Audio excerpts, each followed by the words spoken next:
Al enseñar a la multitud y a sus fieles seguidores, Yeshua, en hebreo, o Jesús en español, utilizaba parábolas y ejemplos para ayudar a comprender a sus oyentes.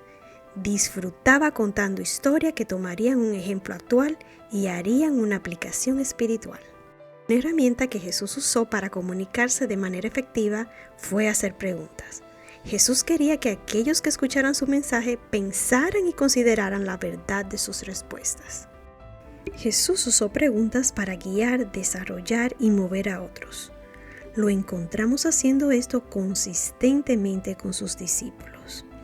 Pero también dirige este estilo de enseñanza incluso a aquellos fuera de sus círculos de seguidores, tanto los curiosos como los que se oponen.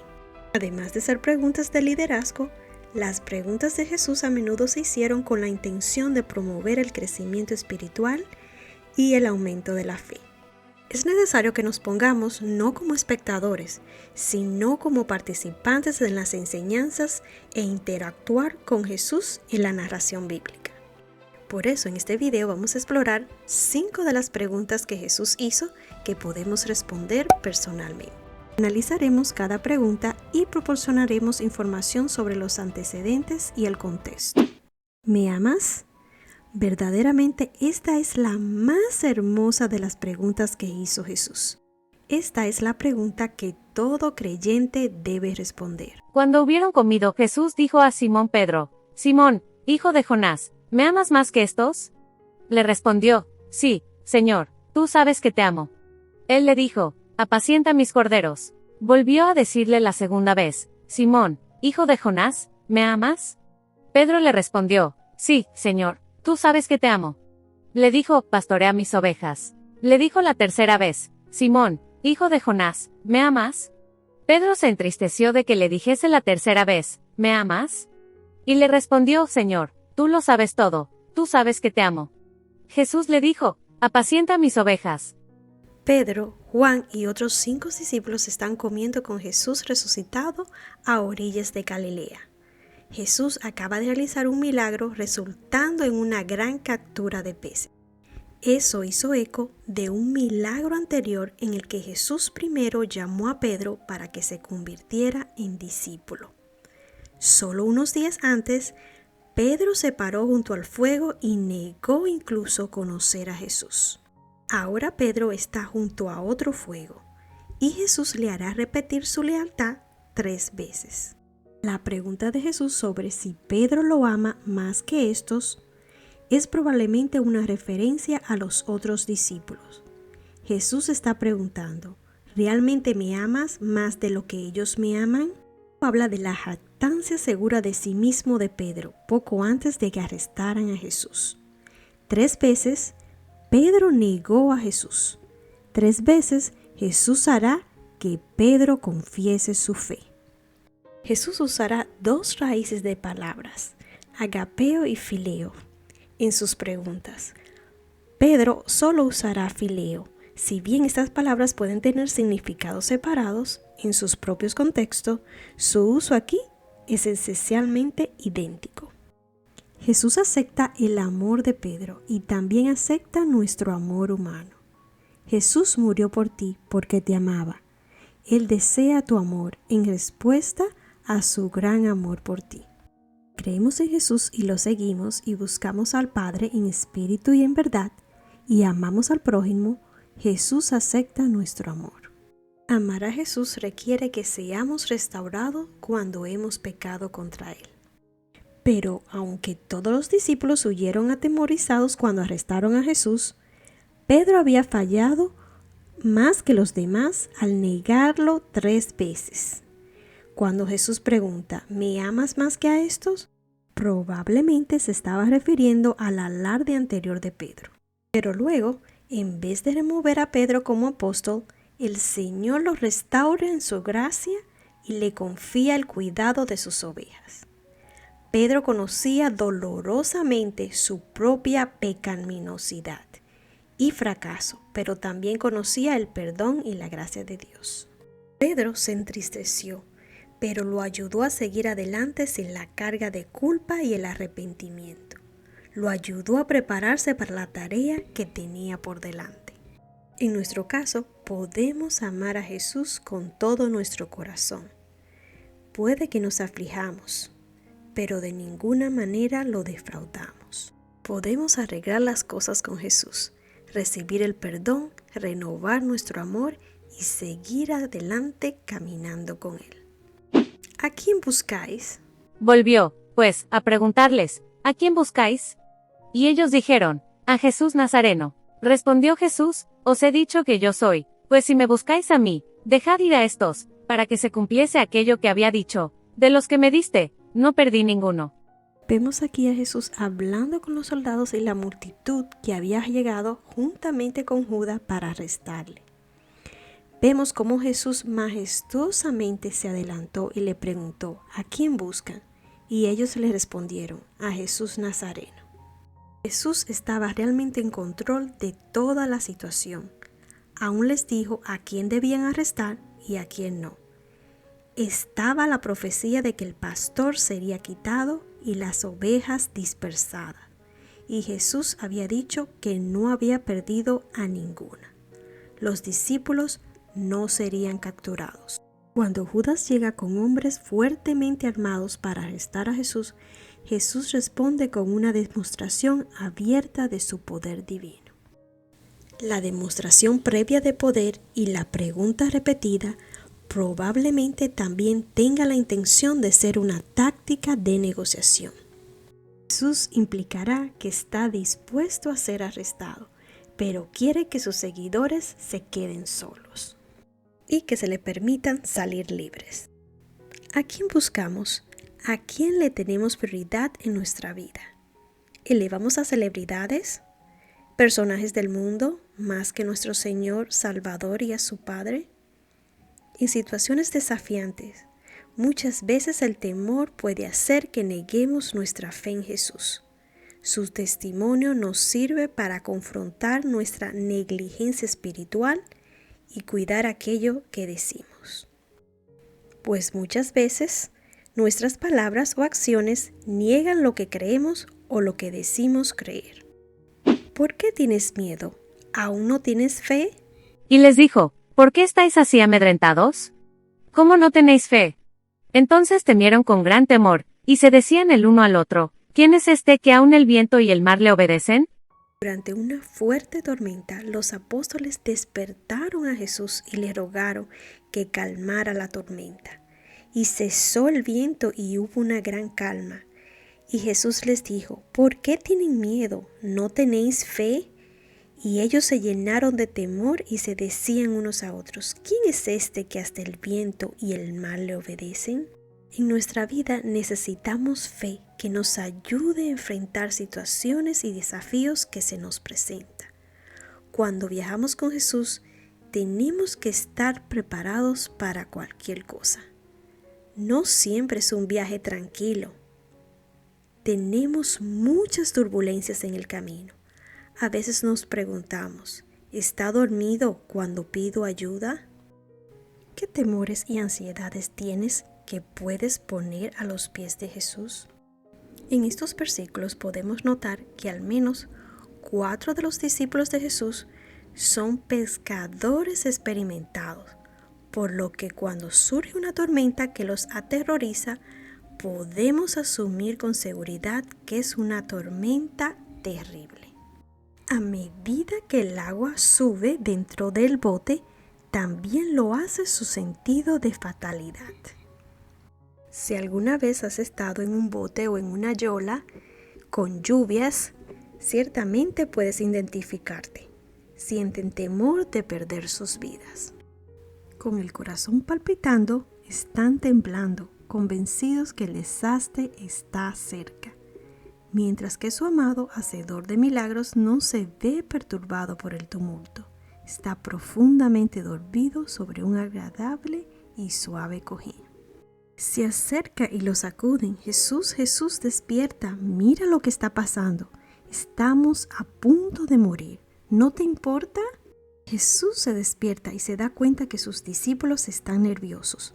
Entonces Jesús calma la tormenta que está causando el alboroto. Calla, enmudece, la tormenta escucha, la tormenta obedece. Entonces Jesús se vuelve para dirigirse a sus compañeros. ¿Por qué tenéis miedo? ¿Todavía no tienes fe? Se quedan asombrados. ¿Cómo es que hasta el viento y el mar obedecen al Maestro? Jesús duerme confiado porque sabe que en la vida y en la muerte pertenecen a Dios. Dios tiene el poder sobre todo, incluida la naturaleza misma. Creer que Jesús es el Hijo de Dios y que tiene el poder de salvarnos reemplaza el miedo por la confianza, permitiéndonos dormir en paz. Tal vez podemos reflexionar en nuestro camino en la vida, frente al viento y la lluvia, frente a las tensiones de nuestras vidas. ¿Estamos despertando a Jesús? Nos volvemos a Jesús, el Señor del viento y de las olas, y les decimos: tengo miedo, por favor, calma la tormenta. Pasamos muchas tormentas en la vida, pero no importa cuán aterrador sea, para nosotros no tiene el poder. La última palabra pertenece a Dios, el Todopoderoso. Podemos recordar las palabras del apóstol Pablo: nada podrá separarnos del amor de Dios en Yeshua, nuestro Señor. Pongamos las palabras paz, tranquilo en nuestra mente y en nuestro corazón cada vez que los miedos surjan dentro de nosotros. ¿También tú te irás?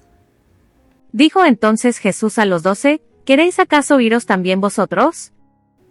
Ahora son solo Jesús y los 12 discípulos, y él se vuelve y pregunta: ¿también tú te irás? En Juan 6, Jesús les dice a sus seguidores: yo soy el pan vivo bajado del cielo. Si alguno comiere de este pan, vivirá para siempre. Y el pan que yo daré por la vida del mundo es mi carne. Después de este discurso del pan de vida, muchos de sus seguidores lo abandonaron. Esta es una de las preguntas que definitivamente nos toca el corazón y nos aflige. ¿También tú te irás? Sin embargo, muchos empiezan a discutir y a preguntar: ¿cómo puede este hombre darnos a comer su carne? Jesús estaba explicando a sus discípulos: el Espíritu es el que da vida. La carne para nada aprovecha. Las palabras que yo os he hablado son espíritu y son vida. Pero hay algunos de vosotros que no creen. Porque Jesús sabía desde el principio quiénes eran los que no creían, y quién le había de entregar, y dijo: por eso os he dicho que ninguno puede venir a mí, si no le fuere dado del Padre. Ante lo explicado por Jesús en estos versículos, la mayoría de las personas que habían estado aprendiendo de Jesús se van, abandonan completamente sus enseñanzas y su ministerio. Como no le gusta lo que él ha enseñado, su respuesta es elegir sus propias preferencias sobre la verdad. Esto nos hace ver la enorme diferencia entre quienes muestran interés en la palabra y quienes realmente creen en Jesús, el Hijo de Dios. Pasar el rato con la multitud y aplaudir los milagros no es lo mismo que aceptar al Hijo de Dios como nuestro Salvador. Tan pronto como los seguidores fueron puestos bajo presión, ellos demostraron que no eran creyentes al alejarse. Ese contexto hace que este versículo sea aún más interesante. Jesús ahora le pregunta a los 12 miembros de su círculo íntimo si planean irse también. Lo curioso de esto es que uno de ellos, Judas, tampoco es creyente. Le respondió Simón Pedro: Señor, ¿a quién iremos? Tú tienes palabras de vida eterna. Confiar en Yeshua como Salvador es el único camino al perdón de los pecados. Creer en el Señor Jesús es el único camino a la justicia, porque Él no solo dice la verdad, sino que Él es la verdad. Él tiene palabras de vida eterna. Pero el desafío para todo cristiano surge cuando la vida pone dificultades en su camino, cuando suceden cosas que simplemente no entiendes, o cuando la palabra de Dios parece estar en conflicto con tus propias percepciones humanas construidas. Estamos llamados a confiar en su palabra en todas las cosas, porque su palabra es vida, salud, paz, esperanza, porque solo Él tiene palabras de vida eterna. Si Jesús se hubiera vuelto hacia ti y te hubiera preguntado, ¿también tú te irás? ¿Cómo habrías respondido? ¿Confías en Jesús incluso cuando te cuesta entender las enseñanzas? ¿Crees tú en el Hijo de Dios? Esta es la pregunta más importante que todos debemos responder, que nuestra mente y corazón debe responder. Oyó Jesús que le habían expulsado, y hallándole, le dijo, ¿crees tú en el Hijo de Dios? Respondió él y dijo, ¿quién es, Señor, para que cree en él? El versículo 37 de Juan 9 dice, le dijo Jesús, pues le has visto, y el que habla contigo, Él es. Y él le dijo, creo, Señor, y le adoro.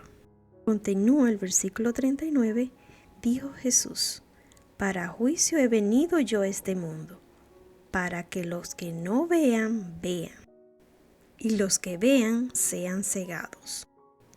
Este relato se refiere a un hombre ciego de nacimiento que deberá luchar por las diferentes opiniones que repercuten por su sanidad, ya que los líderes de la época sentían temor y se resistían en aceptar a Jesús como el Mesías. Esto quiere decir que la lucha entre la luz y las tinieblas era manifiesto en medio de este evento. La narración cuenta que Jesús vio a un hombre ciego que mendigaba, por lo que él no desaprovechó el momento para mostrar su misericordia, ya que Jesús se caracterizaba en ayudar a todas las personas que se encontraban en su camino. Este hombre ciego era conocido por todo el pueblo. No era una persona que pasaba desapercibida, sino que era un mendigo que se encontraba en un lugar transitado cerca del templo, por lo que el milagro impactaría a todo el pueblo. Asimismo, en esa época, la persona que se encontraba en la condición de este hombre dependía de las limosnas y la caridad que podría recibir de las personas que se encontraban a su alrededor, por lo que darles monedas y tratarlos con el mayor respeto era el mejor regalo.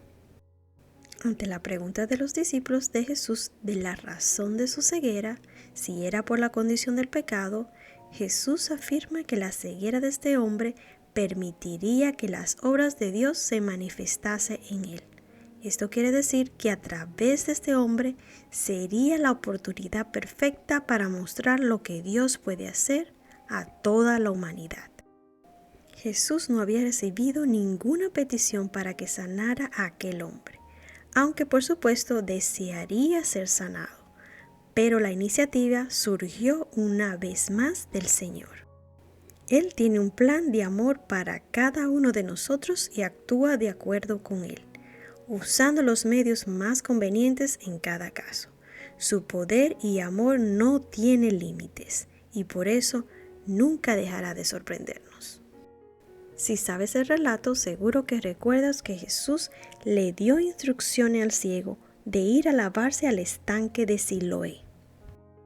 De este modo, el ciego obedeció sin dudar y se fue hasta el estanque y pudo recobrar la vista de forma inmediata.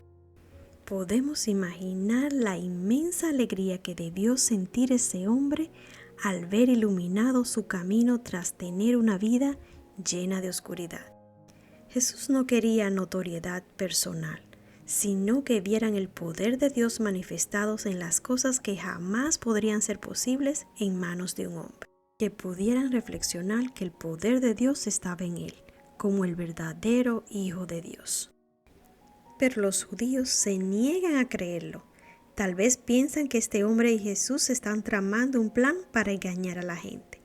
Por eso llegan a la conclusión de que para resolver el asunto es mejor preguntarle a los padres del mendigo si su hijo estaba ciego o no. La expulsión de este hombre había sido pública, ya que los fariseos querían atemorizar a los judíos, mostrándoles lo que pasaría si alguien se atrevía a creer en el Mesías. Pero a este hombre no le importó el ser expulsado de su religión, ya que en ella no encontraba el verdadero alivio de su alma. Podemos imaginarnos lo que habría sentido este hombre al ser expulsado. Tal vez se sentía triste y pensativo en lo que le había pasado. Y allí fue donde se le apareció el Mesías y le dijo: ¿crees tú en el Hijo de Dios? Este hombre nunca había visto el rostro de Jesús, ya que cuando realizó el milagro estaba ciego. Es posible que le haya reconocido su voz. Por eso le preguntó: ¿quién es, Señor, para que cree en él? Hasta este momento, este hombre no había conocido plenamente a Jesús, sino progresivamente se le iba revelando todo respecto a su persona. Recordamos las palabras de Jesús en Juan 8:12 que dice: otra vez Jesús les habló, diciendo: yo soy la luz del mundo, el que me sigue no andará en tinieblas, sino que tendrá la luz de la vida. Cuán importante es que Dios abra nuestro entendimiento, nuestros ojos espirituales, para que seamos capaces de comprender quién es Jesús y la gloriosa esperanza a la cual hemos sido llamados. Aquel día a este hombre no solo se le había abierto sus ojos físicos, sino también los espirituales, para que conociese al glorioso Mesías, a su Salvador. En contraste, los fariseos, que se consideraban hombres sabios y conocedores en la ley, estaban realmente ciegos al no reconocer las obras de Dios y sus milagros. Juan 7:37 al 39 nos dice: en el último y gran día de la fiesta, Jesús se puso en pie y alzó la voz diciendo: si alguno tiene sed, venga a mí y beba. El que cree en mí, como dice la Escritura, de su interior correrán ríos de agua viva. Esto dijo del Espíritu que habían de recibir los que creyesen en él, pues aún no había venido el Espíritu Santo, porque Jesús no había sido aún glorificado. ¿Cómo expresas tu amor y agradecimiento al Mesías por su costoso sacrificio? En conclusión, las preguntas que Jesús hace en su palabra debe de provocar en nosotros la capacidad de pensar, analizar y que saquemos una conclusión significativa que nos ayuden a conocer al Padre en nuestra vida personal. Nuestras respuestas a estas preguntas de Jesús deben de venir del corazón y de nuestra experiencia personal a reflexionar en su palabra. ¿Quién es el que vence al mundo, sino el que cree que Jesús es el Hijo de Dios? Si te fue de valor esta enseñanza, apreciamos tu suscripción a nuestro canal y así no te pierdas el siguiente video con la segunda parte de las preguntas que Jesús hizo.